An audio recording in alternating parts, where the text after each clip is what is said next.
del hidrógeno. Y como dice aquí, que es lo más sencillo, ¿no? Tiene una órbita, un protón y un electrón. Es como comparado a la Tierra con la Luna, que va girando.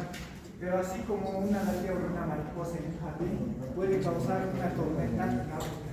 Pues un cambio mínimo de pH, un cambio de su concentración, que vamos a ver ahorita en nano equivalentes, mili equivalentes, puede ser una catástrofe en su cuerpo. ¿Me entienden? Entonces, es por eso que ustedes tienen que saber a la necesidad cuánto es el valor normal y qué pasa si aumenta o disminuye. Esto recordando la fisiología, ¿no? ¿Qué es homeostasis? Equilibrio del medio interno. Y eso lo ha dado Claude Horner y a todos relacionado al protoplasma, ¿no? Entonces de aquí tenemos que definir dos cosas, qué es ácido y qué es base. Hay bastantes teorías y lo van a ver ustedes en la lectura, lo van a ver en Ford, lo van a ver en diferentes textos, Addison, pero con lo que nos vamos a quedar es el de Bronsted-Lowry, donde dice, ¿qué es un ácido? Es aquella sustancia que libera un hidrógeno o un protón. ¿Qué es base?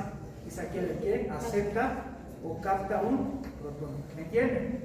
Un ácido es aquel que libera un hidrógeno o un protón y aquel base es el que va a aceptar un hidrógeno o un protón. Ejemplo, el ácido clorhídrico.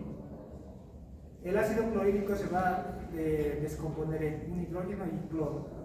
¿Ya? Es un ácido. ¿Qué es base? El bicarbonato de sodio. El bicarbonato es base que puede aceptar un nitrógeno y convertirse en ácido carbónico, ¿no ven?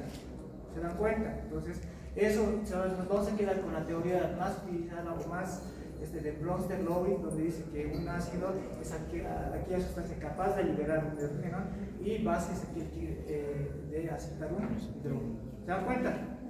Entonces, ahí ya vamos a hablar de ácidos fuertes, ácidos débiles, que vamos a ir viendo. Ahora, ¿cuánto es la concentración de este hidrogenión? ¿Qué tanto? Así ustedes ya llevan solamente en sus prácticas, ¿verdad? El sodio, el potasio, el calcio, el magnesio. ¿Cómo vienen? ¿Qué concentraciones? En mili equivalentes. Pero si nosotros lo ponemos en mili equivalentes al hidrógeno, vamos a tener que poner en 0.0004. Entonces, para eso se ha hecho el pH, un logaritmo inverso de la concentración de hidrogeniones. ¿Qué es el pH? Es el logaritmo inverso de la concentración de pH. Por eso es que no podemos hablar de mili equivalentes en el hidrógeno. ¿Se dan cuenta? Estamos hablando igual que el sodio, que el potasio, así como mili equivalentes, pero no podemos hablar porque la concentración es diminuta. Mira cuánto, 0.004 mili equivalentes. No vamos a decir de 0.0004 hasta 0.00, es mucho, ¿no? Para eso hablamos de pH. ¿Qué es el pH? Es la concentración o el logaritmo inverso de la concentración. Y en nano equivalentes, porque el otro en mili es en nano, que sería 40 nano equivalentes por litro de concentración. ¿Ya? ¿Cuántos son los rangos extremos? De 160 hasta 10 nano equivalentes por litro. Entonces, ¿qué hemos dicho que es el pH? El logaritmo inverso de la concentración de hidrogeniones. A la hora de gasometría estamos hablando de hidrógeno. Solamente de ese catión H positivo es lo que nos va a hacer una tormenta y van a ver que hay acidosis, alcalosis, hay trastornos dobles, trastornos triples, que nos puede hacer una catástrofe en nuestro cuerpo. Por eso es tan importante que ustedes sepan este tema de acidosis o alcalosis. Entonces, como sabemos, ¿cuál es el pH normal? 7.35 a 7.35. Así vale, eso se llama alcalosis. Exacto, abajo acidosis. Entonces, ahí está el gráfico. Mientras más alcalino, quiere decir que hay menos concentración de hidrogeniones. Mientras más ácido, quiere decir que la sangre tiene más cantidad de hidrogeniones. A eso quiero que se meta a la cabeza. Que la concentración de hidrogeniones está relacionado, si esta sangre ustedes toman la muestra, para que los que no saben qué es la gasometría, es una toma de laboratorio pero que se saca de la sangre arterial, no de la venosa. Hay gasometría venosa, pero más se toma de la gasometría. Y eso ustedes lo van a hacer en su último año de práctica en el internado, donde el interno está correteado y con su agua de insulina y está yendo a pinchar ahí a la arteria radial, o pueden tomar de la arteria femoral. ¿Me entienden? Entonces se saca la sangre arterial y eso se interpreta en la gasometría. Entonces, mientras más concentración de hidrogeniones hay, es más ácido. Mientras menos concentración de hidrogeniones es más básico. Y ahorita vamos a ver qué sustancias son ácidas y bases. Entonces ahí tenemos los valores normales, como de 7,35 a 7,45. Eso no se modifica en la altura ni en el mar, ¿ya? Es para todos. Hay una diferencia entre líquido intracelular que es más acidótico, hasta 6 puede alcanzar, y la orina tiene esa variación, ¿ya? Que puede haber orinas desde 4,5 hasta 8, alcalínico o acídico. En realidad esto es algo fisiológico. ¿Por qué? Porque el cuerpo responde a lo que nosotros queremos. Por ejemplo, si nos hemos tomado algo, no sé, una bebida bastante acídica o alcalínica, el cuerpo empieza a secretar bicarbonato o a absorber bicarbonato. Y eso vamos a ver la regulación de la acidosis o la alcalosis. El jugo gástrico como tal es ácido. Y ustedes van a dar cuenta que no es lo mismo perder el jugo gástrico al que un paciente también tenga diarrea. Te va a producir dos trastornos diferentes. Al perder ácidos te va a producir una alcalosis, y al perder el jugo pancreático tiene gran cantidad de bicarbonato. ¿Y qué es el bicarbonato? Hemos dicho base. Entonces pierdes bases y tus ácidos aumentan, y eso se llama acidosis metabólica versus una alcalosis metabólica que te va a producir por la pérdida del jugo gástrico. En este caso, ¿qué estás perdiendo? Ya no base, estás perdiendo ácido. ¿Qué va a aumentar? Base. Y el aumento de la base se llama alcalosis metabólica. ¿Se entiende? Perfecto. Entonces, hay ácidos volátiles, ácidos fijos y ácidos no volátiles. El ácido volátil, como ahí dice, está producido por el CO2. ¿Y por dónde se elimina el CO2? Respiratorio. Listo. ¿Y los ácidos no volátiles qué serán? Está ahí el acetato, el ácido láctico, el ácido clorhídrico, que no son ácidos que no se pueden eliminar por vía respiratoria. Por primordial, ¿cuál es el ácido volátil en nuestro cuerpo? Es el CO2. Y van a ver los mecanismos de cómo es un ácido volátil y es un ácido no volátil, ¿no? Y el ácido láctico, el lactato, que tanto dice, ¿no? El lactato, cuando se produce el ciclo de Krebs, antes del bioquímico, ¿verdad? Ciclo de Krebs, donde el alcohol ahí, si ya no hay glucosa, se forma lactato, ¿no? El ácido láctico acidifica el cuerpo. Entonces, esta imagen es para que ustedes se den cuenta que el cuerpo tiene que tener un autocontrol, ¿ya?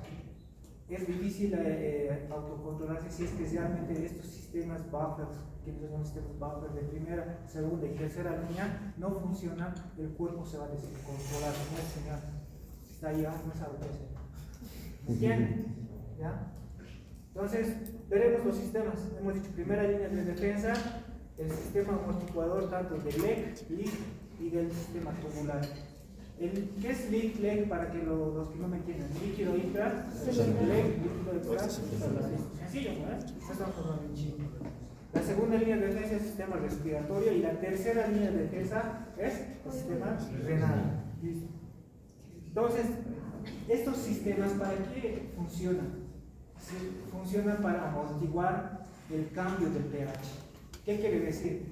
Si se está acidificando, ustedes cuando ya dicen acidificando o acidemia, quiere decir que hay gran liberación de hidrogeniones. ¿Entienden?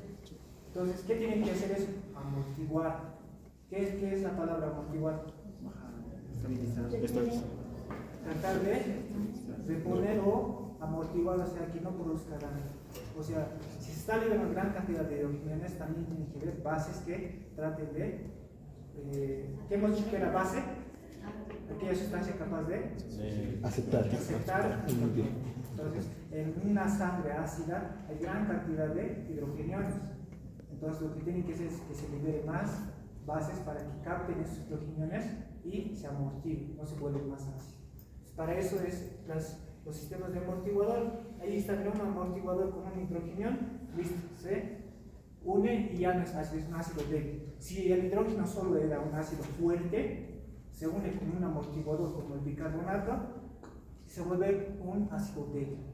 En este caso, por ejemplo, el bicarbonato se une con el hidrógeno, forma ácido carbónico, entonces es un ácido débil. se va al pulmón, ahí se puede liberar en agua y el CO2. El CO2 se elimina por el sistema respiratorio y el agua se va al sistema vascular. ¿Se dan cuenta cómo se va amortiguando? Entonces, eso es lo que ustedes tienen que ir razonando, tienen que ir viendo cuáles son las líneas de defensa y cómo actúan. Y esto es recordar fisiología. ¿Por qué? Porque si no sabes fisiología, mucho menos me vas a entender fisiopatología. Pero no de la forma teórica como nos han enseñado, ¿no?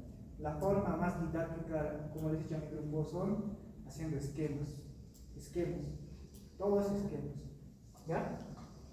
Hemos dicho, una base fuerte se puede convertir en una base débil uniéndose a un ácido débil, ¿no? Igual, un ácido fuerte, un ácido clorhídrico, se puede volver un ácido carbónico uniéndose a una base alcalina. El buffer de Leck, y que hemos dicho del bicarbonato, y el bicarbonato de sodio también es otro, ¿no? Ahí ven el CO2 más el agua se puede unir y puede generar un bicarbonato de sodio, ¿no? Y se dan cuenta que lo está suprimiendo el ácido que es el CO2. Eso vamos a ver en acidosis respiratoria cuando el CO2 aumenta. Y el sistema tampón del bicarbonato es el que genera el bicarbonato de sodio, está generando bases. ¿Se dan cuenta? Digamos que está aumentado el CO2, pero el CO2 se une al agua y puede generar bicarbonato de sodio. De un ácido está generando más base para equilibrar el pH. Autocontrol, no se olviden. Lo mismo, el bicarbonato de sodio, igual eso en el ejemplo del ácido clorhídrico, ¿no? Del estómago, donde el pH ¿cuánto era? 0,8, ¿no? Hasta 2. Imaginen tan ácido, por eso ustedes cuando despiertan en la mañana sienten la sensación de quemazón, ¿no? Y todo lo que es que ni la beber, ya están con su jaqueca, no saben qué hacer ahí. Te dicen, no, aquí de tomarse, ¿qué se toma? Su típico vino, ¿no? Entonces, ¿para qué hacen? Para alivianar, ¿no? Porque tomas algo alcalino para alivianar el ácido clorhídrico. Entonces, al final se dan cuenta, el ácido clorhídrico se puede, si hay bastante ácido clorhídrico, ya, un incremento, se puede eliminar por pulmón. ¿Cómo? A través de este mecanismo, ¿no? Unión con el bicarbonato de sodio y al final se va a descomponer el CO2 que se elimina por la vía respiratoria y el agua que obviamente es más beneficioso para nuestro cuerpo. Entonces es un sistema tampón. Al igual que este, que es una base fuerte, que es el hidróxido de sodio, se puede unir al ácido carbónico y igual a nivel renal se puede eliminar como agua y bicarbonato de sodio. Entonces se dan cuenta cómo el cuerpo va regulando la autorregulación que decíamos, a través de qué? Primera línea de defensa, sistemas tampones que estamos hablando, y el segundo es los pulmones y los riñones. ¿Todo para qué? Para el ion hidrógeno, no se olviden. Cuando hablamos de gasometría estamos hablando de una partícula simple, que es el hidrógeno, pero que es, pucha, a estos autores de Bromlow les ha costado años entender esto. Y lo que nosotros tenemos que hacer ahora es entender lo que ellos dicen, lo que pasa en el diario. Hemos dicho que pH es el logaritmo inverso. Es la teoría de Henderson Hasselbalch, que es vital que tienen que saber, ¿ya? No les diciendo que es pregunta de examen, pero tiene que ser vitalmente, porque es un cuerpo al revés. Yo lo interpreto así y les voy a decir para que ustedes se acuerden. ¿Por qué? Porque es un cuerpo al revés. ¿Por qué? Porque el pulmón está abajo y los riñones están arriba.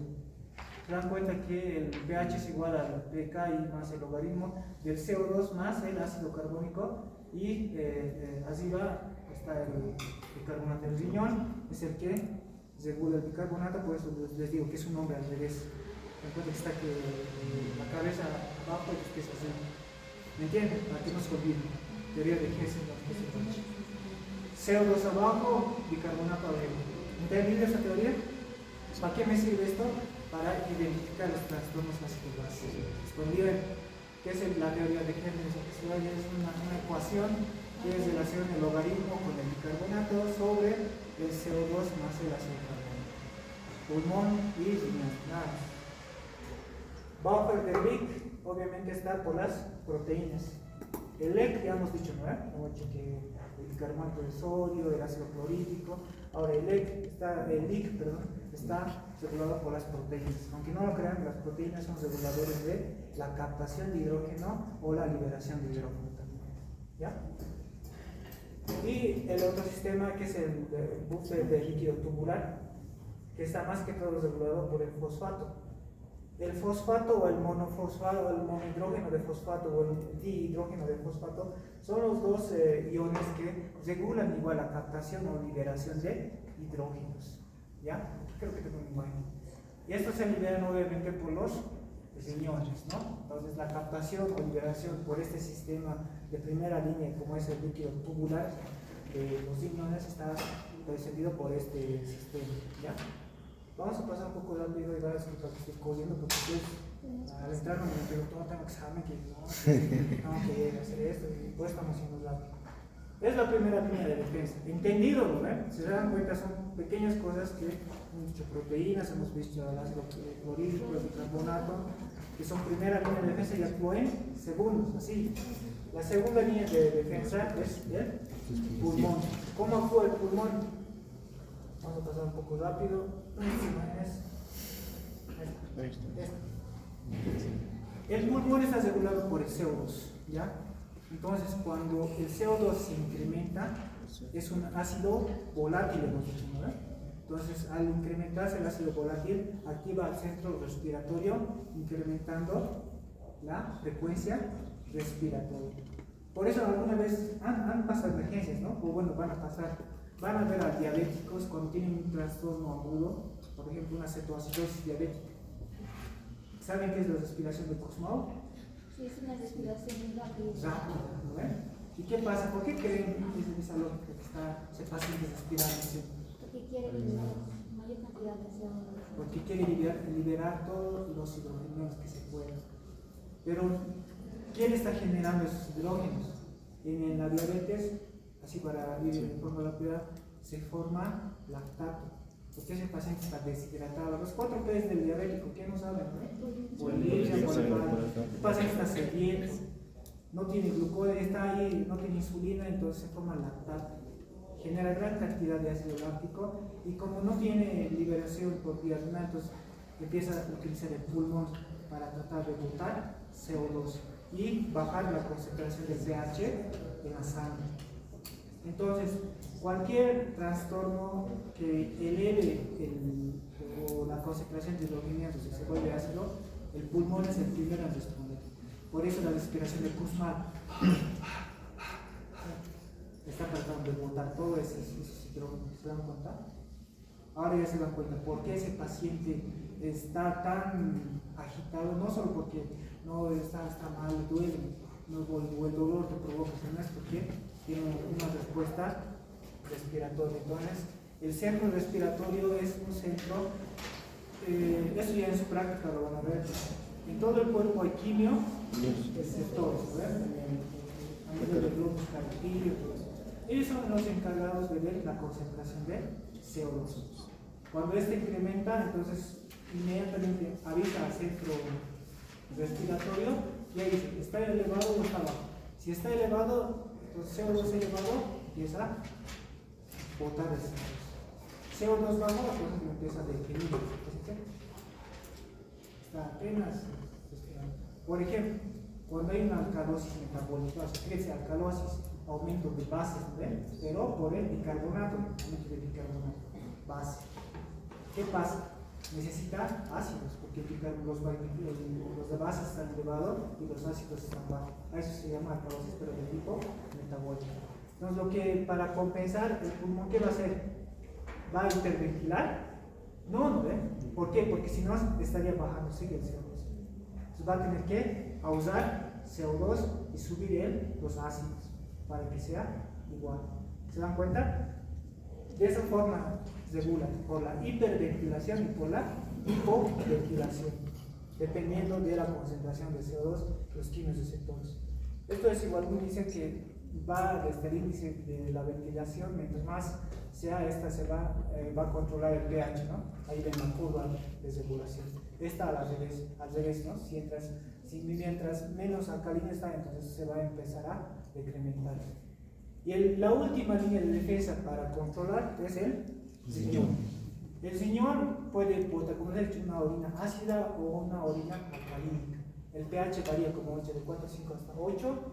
Y aquí la regulación obviamente va por las células principales, células intercalares, que eso ya les dijo para sus prácticas. Ahí es donde ustedes tienen que ver qué bombas actúan. Aquí simplemente como un resumen les digo, a nivel del túbulo contorneado proximal hay la liberación o la excreción de hidrogeniones entre 3672, donde más se va eliminando los hidrogeniones, y se puede absorber el bicarbonato con el sodio a través de la aldosterona. ¿Qué hace la aldosterona a nivel del túbulo contorneado distal?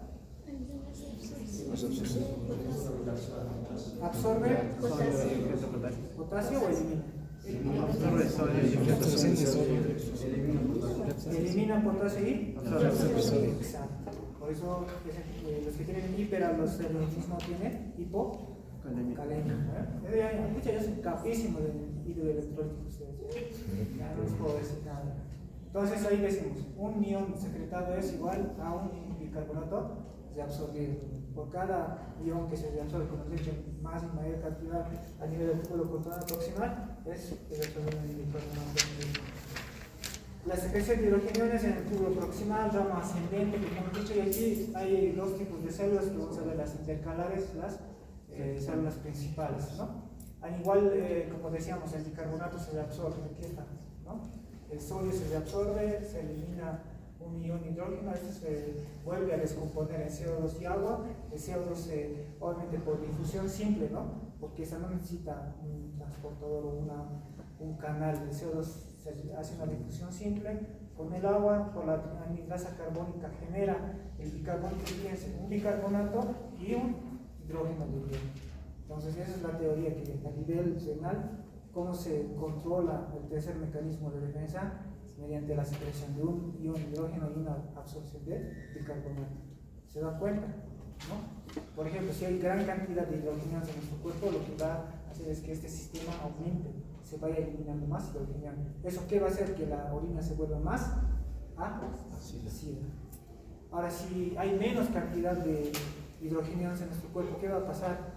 Que se reabsorba gran cantidad de, o que se pare la secreción de hidrogenados y la orina se va a volver más alcalina. Exacto. ¿Se dan cuenta, verdad? ¿O estoy hablando en chino? Estamos yendo rápido porque ustedes me están oyendo. Exacto. El contratransporte, ¿no? Que hemos dicho, ¿no? ¿Qué es contra? ¿Qué es cotransporte? Eso lo hemos llevado, ¿no? ¿Cómo entraba el potasio intracelular con la glucosa? Por medio de co es como amigos, vamos a tomar, o vamos a un cumpleaños.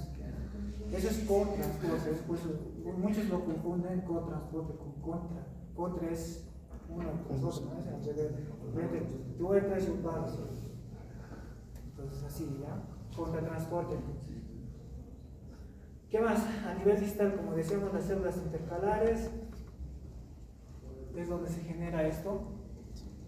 Y el transporte activo también tiene que ver, porque puede aumentar hasta 4 veces a nivel del túbulo proximal y a nivel del túbulo contorneado, que es más teórico, ¿no? 900 veces. Imagínense cómo puede compensar el riñón eliminando hidrogenos. Por eso la orina, cuando simplemente pides un higo, te dicen orina ácida, ya te estás dando cuenta que hay un disturbio que está generando el pH, ¿no? ¿Qué más? A ver, de aquí podemos decir que el fosfato y el amonio, igual aquí vamos a abrazar con imágenes.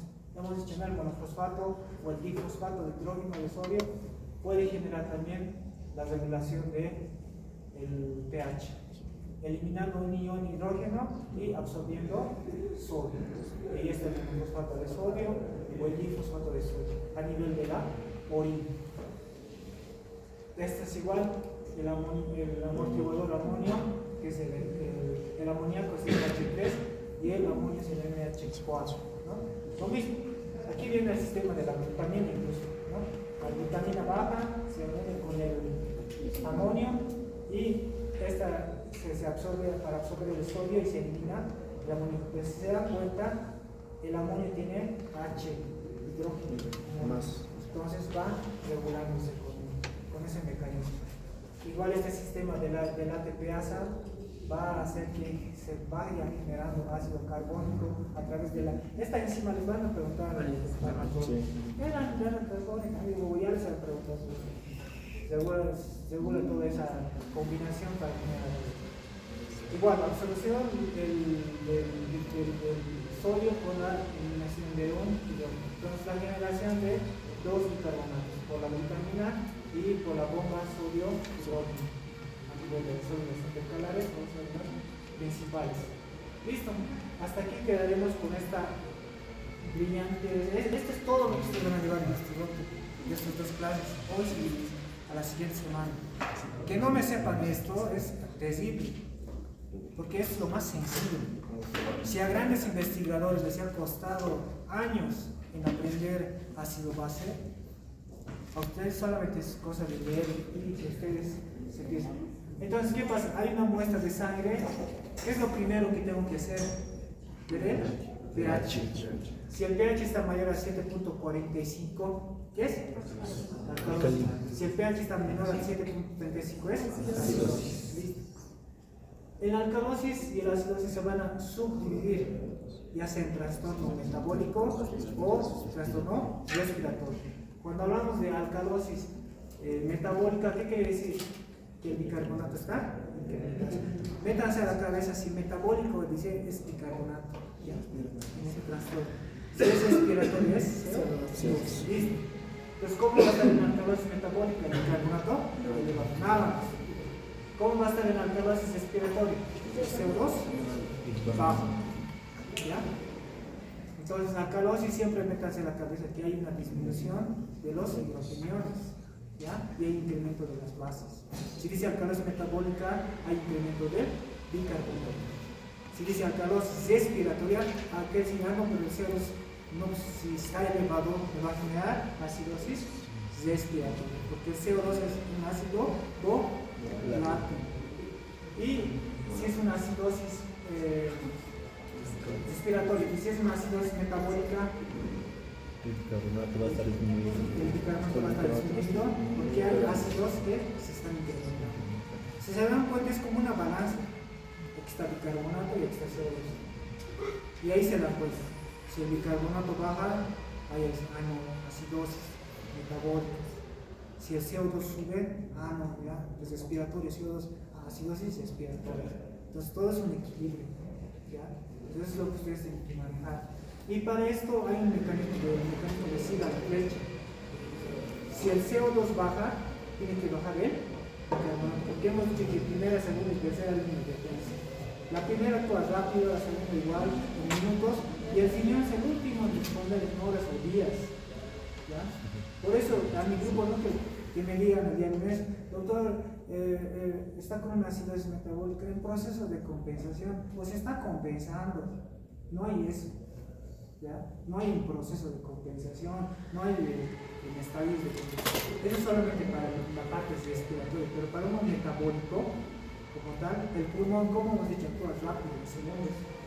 Si hay una alteración, un disturbio, una intoxicación, el pulmón libera rápido CO2 o se mantiene deprimido. En cambio, cuando hay una acidosis respiratoria principal, el riñón tarda en responder horas o días. Eso sí pueden decir, está en procesos de compensación. Es una acidosis respiratoria crónica con procesos de compensación metabólica, todavía con procesos de compensación. ¿Por qué el riñón tarda? Pero si hay un trastorno metabólico puro, no puede ser. Ahí es compensado, descompensado. Listo, ahí muere con eso. Entonces esto igual, ¿no? Hemos dicho que estos son el mecanismo de siga la flecha. Si hay una acidosis respiratoria, ¿qué va a ser elevado? CO2, acidosis respiratoria. Pues cuando digan acidosis, el hecho de que ustedes escuchen acidosis, quiere decir la sangre está aumentando con hidrógeno. Ya, pero ¿a causa de qué? Respiratorio, ya te hablaba. CO2. Entonces incremento de CO2 en la sangre. Listo. Ahora, para eso el cuerpo, ¿qué tiene que ser? Autocontrol, ¿no? No se olviden de la imagen. Autocontrol. Entonces, si sube el CO2, tiene que subir el bicarbonato. Y para decir eso, hay reglas. Y eso se llama el mecanismo de siga la flecha. Si aumenta el CO2, aumenta el bicarbonato. Y ahorita vamos a ver cuántos mil equivalentes tiene que subir el bicarbonato para decir una acidosis respiratoria compensada o descompensada. ¿Ya? Lo mismo con alcalosis respiratoria. Si dice alcalosis, ustedes metan en la cabeza de que los hidrogeniones están disminuyendo en la sangre. ¿A causa de qué? A causa de que hay respiratorio, CO2 está bajando. Entonces ese paciente puede estar hiperventilando, ¿no? A causa de un trastorno neurológico o haciendo algún problema neurológico y está hiperventilando y está botando gran cantidad de CO2 que hace que eso disminuya en la sangre. Si disminuye el CO2, ¿cómo tiene que ser el bicarbonato? Bajando. Mecanismo de siga-la-leche. Por eso se dice mecanismo de siga-la-leche, porque le sigue. Si baja uno, el otro tiene que bajar. En una acidosis metabólica, ¿qué es acidosis hemos dicho? Aumento de hidrogeniones. Ahora te da la respuesta metabólica. Ah, ya. Es metabólica, acidosis allá, pues el bicarbonato está bajando. ¿Y qué ácidos está aumentando? Eso hay que averiguar. Puede ser lactato, puede ser intoxicación por ácidos, la cetoacidosis, tantos ácidos que pueden incrementar. ¿Ya? Y si está bajando el bicarbonato, ¿cómo tiene que estar el CO2? Bajando. Mecanismo de siga-la-leche. Exacto. Si baja el bicarbonato, el CO2 también tiene que ir bajando. ¿Ya? A eso se denomina mecanismo de siga-la-leche. Alcalosis metabólica. Aumento de bicarbonato. Aumento de bicarbonato, álcalis. Y si está aumentando el bicarbonato, ¿cómo tiene que estar el CO2? Pues, ¿te acuerdan que les he dicho en la teoría de Génesis o Génesis de Bach? Imagínense un nombre de al revés, ¿no? Los pies arriba y la cabeza abajo. Entonces ahí se dan cuenta que si el